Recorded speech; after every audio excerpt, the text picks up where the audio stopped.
Olá, gente. Professor Marcos Dominici, professor de arte, e hoje nós vamos falar de uma visão bem interessante, a arte e o polissêmico. Professor, isso aqui é muito estranho, tá? Então a gente vai entender os dois conceitos para depois juntá-los e entender como é que a arte trabalha essa questão. E, professor, o que é polissêmico? Vamos por partes. Qualidade que faz com que uma única forma possa ter diversos sentidos. Eu fui tentar ser o máximo possível didático para você entender o conceito de polissemia e como isso é revertido, visto na arte.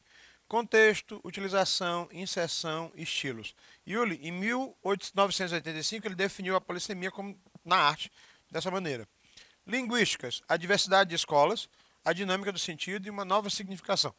Alguém pode dizer, professor, não estou entendendo nada. Aí chegamos. A arte, do latim ars, significa que engloba várias criações realizadas pelo ser humano. Vamos tentar linkar os dois agora.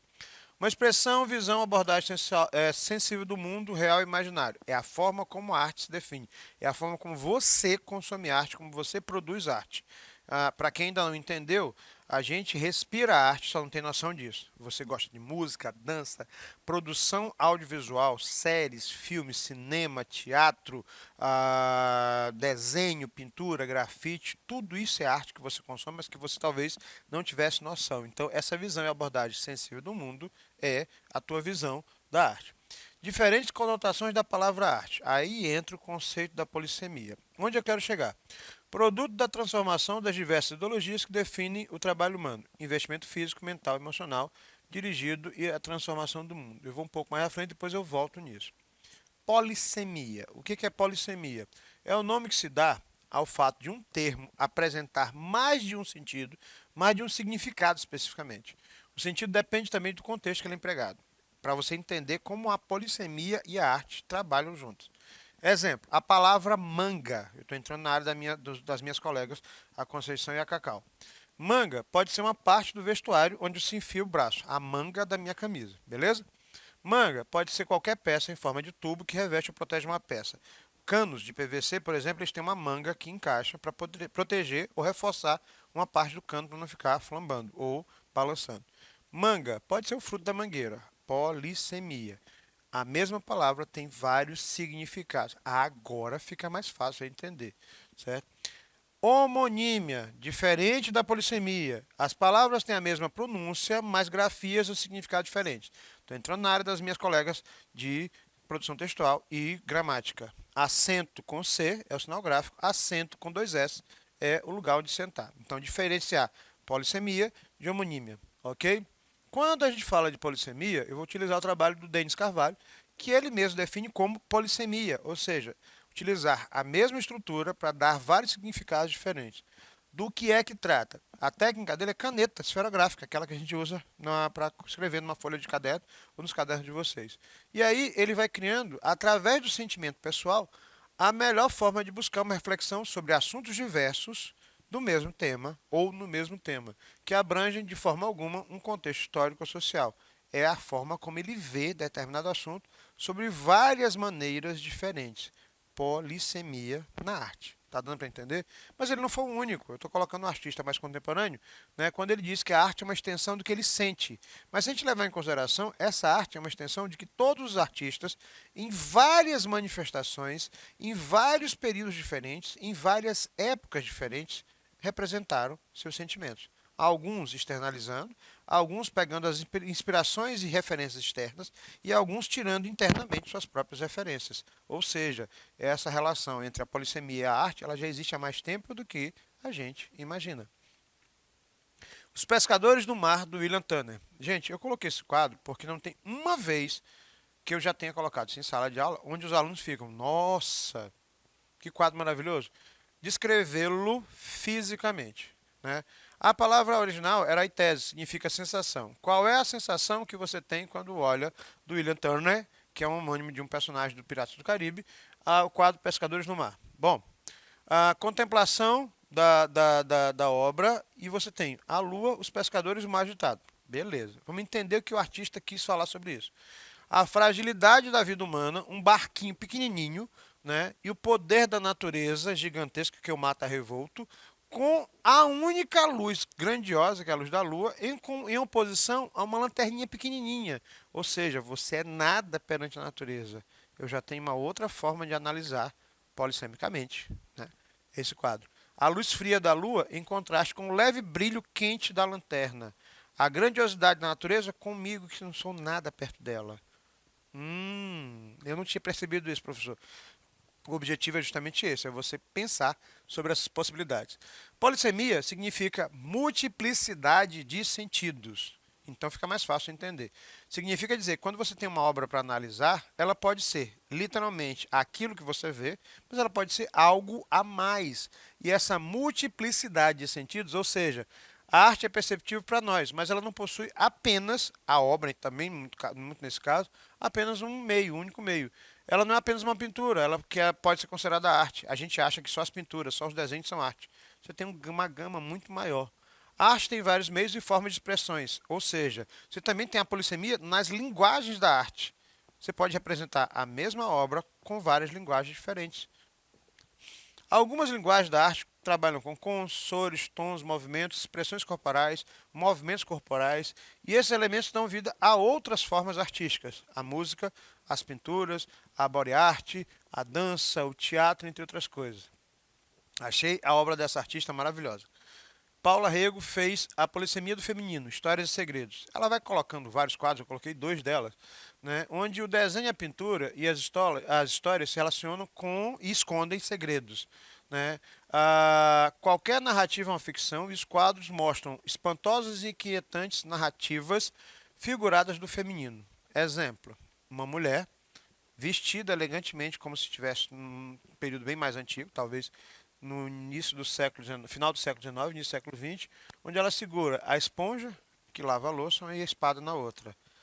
Caraca, pesado, professor. A outra obra dela já deixa algo mais complicado ainda e mais chocante. Aí eu vou deixar vocês para analisar a temática. Mas ela cria o que ela chama de pele artística, onde ela trabalha a multiplicidade desses conceitos.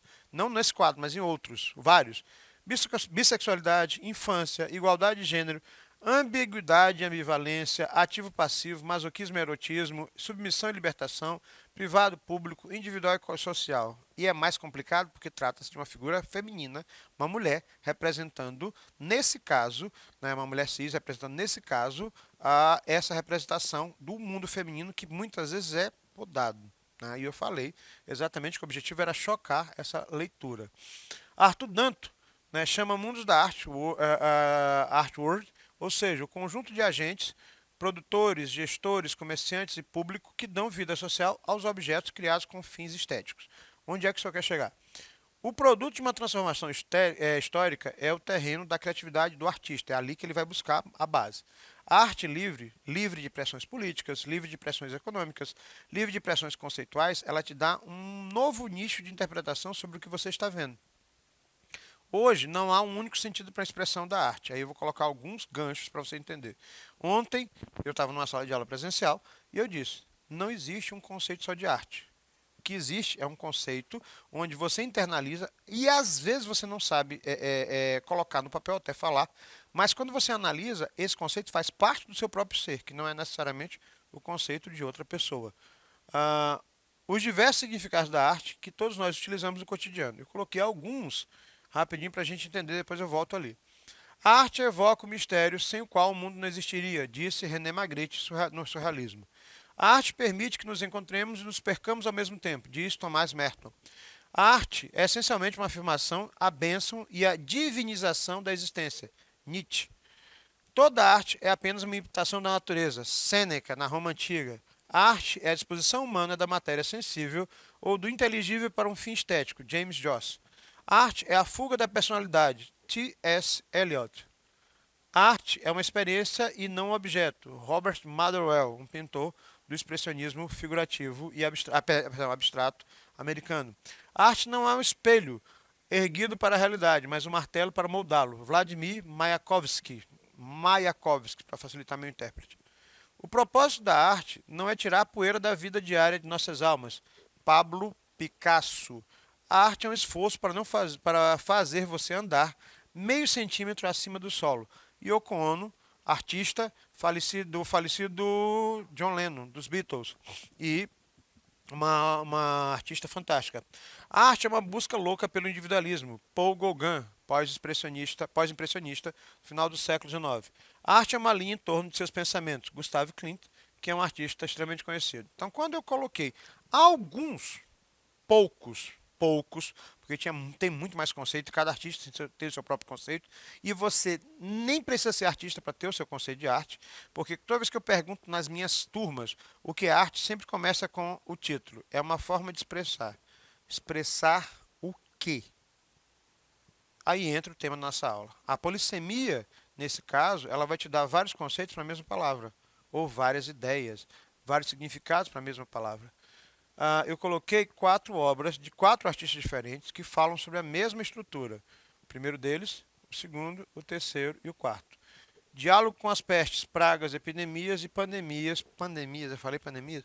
Em perspectivas de diversos artistas, além do aspecto da apresentação e da doença e da morte. Sem título, do David. Esse aqui é complicado, vocês vão ler isso aqui, né, que eu não vou falar. A passagem do Bill Viola, retrato de Edith Schiele, que morreu, né, de peste, do Egon Schiele, a esposa dele, que faleceu de gripe espanhola, e Série Trágica 2 de Flávio de Carvalho, que é um artista brasileiro. Observem que os 4 praticamente falam a mesma língua e falam justamente como os artistas representam essa situação das pandemias, das pestes ao longo da história da humanidade.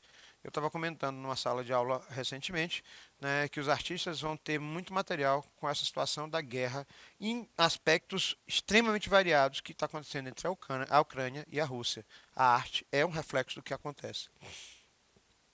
Anfíbia, da Regina Silveira. Multiplicação em série, paredes e chão de caráter político. Chuva de sapos.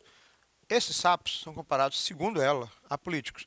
Você não sabe onde é piso, parede e teto. A ideia é tu surtar literalmente com a imagem, que parece uma coisa, mas na verdade é outra. Está num plano bidimensional, mas dá a sensação de que é uma gigantesca esfera. E os sapos, como as pragas do Egito, lembram disso? Ela vai buscar bem longe e ela compara isso com um ralo, onde essas pragas vão para o ralo. E esses sapos são os políticos, muitos dos nossos políticos, que passam por um processo de corrupção, que eu não sei exatamente justificar a situação, né, e que chegam nessa estrutura. Como eu falei anteriormente, a guerra que está acontecendo agora, que a gente está presenciando, ela não é nada mais, nada menos do que o fruto de posturas políticas de quem está lá em cima. Né? E aí você coloca uma opção de jovens que não tem motivo para guerrear, para se matar em função da opinião de pessoas que estão lá. Está aqui, ó, a obra dela é isso. O Grito, de Edvard Munch, ou Edvard Munch. Pronto. Talvez o Grito, que eu já falei muitas vezes, assista na nossa plataforma Gonçalves Dias a aula sobre expressionismo. Vale muito a pena. Por quê? A primeira coisa que eu falo para os meus alunos quando eu pergunto sobre a obra é, primeiro, o que você vê quando você olha o quadro? O Grito do Munch, ou Munch, né, ele é um quadro que para alguns alunos é considerado feio, mas o feio é muito relativo, e esse feio e belo é mais relativo ainda. Quando eu falo do Munch, eu coloco a seguinte situação. Quantos de vocês, ou do Grito, perdão, quantos de vocês já se sentiu só no meio de uma multidão? Quantos de vocês já teve literalmente a sensação de que queria gritar, mas o grito não saía? Angústia, ansiedade, medo, desejo, saudade, melancolia, os sentimentos que a gente vem vivenciando, principalmente depois de perdas na pandemia, porque todos nós tivemos, mesmo que você não tenha tido perda na família, você sabe de alguém que perdeu algum parente muito próximo. Como essas pessoas vão viver depois de tantas perdas? A guerra é um exemplo disso. Então, o artista, ele teve problemas na infância e, teoricamente, ele tinha um padrão de uma pessoa que era aceita socialmente, mas tinha suas próprias ansiedades. Era boêmio, rebelde, solitário e muito cheio de ansiedade. Espera aí, professor. Se eu falando dessa forma, eu começar a imaginar que o grito, na análise da polissemicamente, ele é mais perto de mim do que eu imagino. Nós estamos vivendo um período que tem uma pegada muito expressionista, onde vocês só se diverte, é estranho isso dizer, mas alguns de vocês passam por isso, você só se diverte se o filme te fizer sofrer. Parece que você tem que espelhar a tua dor em cima de uma produção artística, de uma série, que tu tem que sofrer e assim por diante. É muito estranho? Não, nem tanto. Aquele sujeito tem muita arte, ou tal pessoa é grande artista. Novos sentidos para a palavra. A polissemia, no caso da palavra especificamente, ela tem outros contextos bem interessantes. A arte passa a ser adjetivo. Ah, o meu intérprete joga futebol muito bem. O Tyron, tá falando, tá, vocês vão ver aí. Então ele é um artista do futebol. Ou ele faz o futebol arte. O substantivo, termo em si, vira adjetivo e vira um sinônimo de que alguma coisa é muito boa. Eu sou tão bom na cozinha que eu sou um artista, mesmo que a cozinha não seja. Mas eu posso utilizar de alguma maneira alimentos como mecanismo da arte, mas a cozinhar em si não é arte. Mas, quando eu comparo, eu estou dizendo que, polissemicamente, a palavra em si ganha outros significados. Astúcia, manha, né? Como assim, professor? O meu cameraman é um artista, cheio de manha, cheio de malícia, cheio de. Né, o pessoal concordando aqui, ele quer me matar. Essa ironia, esses adjetivos, essas metáforas, eles ganham outros significados porque muitos alunos me perguntam, professor, por que, que alguém fala que alguma coisa é arte como adjetivo? Então, é nesse ponto que a gente está tocando, eu quero abranger o máximo possível de significados. Né? Arte como elogio, em função de um talento e habilidade. Arte como qualidade, em função de uma comida, alguma coisa que é muito boa. Arte como deboche e ironia. Aquele pequeno é tão atentado, bem maranhense falando, só faz arte. Né? Mas a culpa é minha? Não, eu utilizei o termo como uma outra característica. Leitura polissêmica, a dança, do Henri Matisse. Nossa, toda vez que eu mostro esse quadro, é quadro bonito, coloridinho, parece que foi feito pelas crianças. É, só tem uma opção de gente pelada dançando nua. Oi? Tudo bom? Pois é, essa leitura demora por quê? Porque o artista fez propositalmente uma nova visão do trabalho de alguma coisa que possa incomodar algumas pessoas e não incomodar outras. Mas o que era isso? Qual é o tema? Do que ele trata? Né? Será que é só uma dança de gente pelada? Ou será que é um momento de alegria onde as pessoas literalmente se despiram da sua. Despiram-se da sua. É quase essa palavra. Despir-se, quase não sai. Das suas próprias roupas, dos seus próprios medos, dos seus próprios paradigmas, para estar livre. Novamente, a visão polissêmica. Metáfora. Eu adoro essa charge. A dança baseada na obra do Matisse, do Fauvismo. Bom, cada essa charge aqui é do Reeves. É uma crítica social. Como? Aqui é Alphaville. Eu sou desembargador. Cidadão não. Você tem inveja. Essas figuras aqui foram figuras que apareceram na TV em função de racismo, preconceito social, preconceito aos trabalhadores, preconceito. Todas as pessoas, assim, aquilo que você considera na sociedade o mais abjeto possível, colocaram. E aí eu dou uma outra significação como uma metáfora ao quadro do Matisse. A dança de quê? De gente que se acha melhor que os outros na sociedade. A dança de quê? De gente que tem preconceito social. A dança de quê? De gente que é racista, preconceituoso, homofóbico, xenofóbico, machista, entre outras coisas. A gente convive com isso. Não tem para onde correr. O discurso estético, o plurívoco, hoje o negócio é difícil, plurívoco, perdão. Esse caráter plurívoco, ele trabalha com um excessivo discurso comum, para a gente entender. O caráter fechado é um unívoco e o discurso científico que é o equívoco. A arte em si, ela foge do unívoco e do equívoco. Ela vai em função do do vário. Ou seja, eu vou dar mais conceitos, por isso que muita gente diz, mas eu não consigo entender a arte, porque a tua cabeça está fechada para as várias possibilidades que eu tenho de interpretar a mesma coisa. Que é mais ou menos o maior problema que a gente tem na hora de fazer a interpretação de algumas obras, de algumas questões na parte de linguagem e códigos na prova do Enem. Eu estou já indo no caminho de vocês. Uma obra aberta é aquela que possibilita uma variedade de interpretação, diz o Humberto Eco. Possibilidade de ser interpretada de 1000 modos diferentes e sem que essas diferenças, que sua singularidade reprodutível, irreproduzível, seja por isso alterada. A fruição, ou seja, como você analisa a obra, é uma interpretação e uma execução, como ela foi produzida. Esperando Godot, do Samuel Beckett. Ela é teatro do absurdo, né? E ele trabalha com o conceito do que você assiste, você diz, mas o que é que eu estou assistindo? Ou aquele filme que você olha e diz assim, que é isso que eu estou vendo? Será que você não está vendo ou você não abriu a tua capacidade né, de analisar sobre outras óticas? É justamente esse conceito. Quando você olha, por exemplo, a obra do Pollock, é só uma opção de garranchos. Mas cada obra dessa aqui é uma produção do estado emocional dele. E eu já tive essa experiência com alguns alunos, é um negócio bem interessante. O que para a gente pode parecer uma opção de garranchos e linhas entrelaçadas com a técnica do Pollock, pode ser uma situação que você talvez nem saiba. Um momento de felicidade, um momento de alegria, assim por diante. E aí eu vou finalizar vocês com uma das obras que eu acho mais fantásticas recentemente.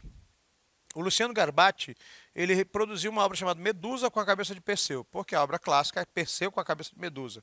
Quem conhece a história da Medusa sabe o quanto ela foi injustiçada e virou essa coisa monstruosa. Por quê? Porque ela sofreu todas as situações. Vou deixar vocês para pensarem, porque ela foi colocada literalmente para discutir sobre a questão da figura feminina que é massacrada mesmo sem ter errado. Professor Marcos Dominici, fui.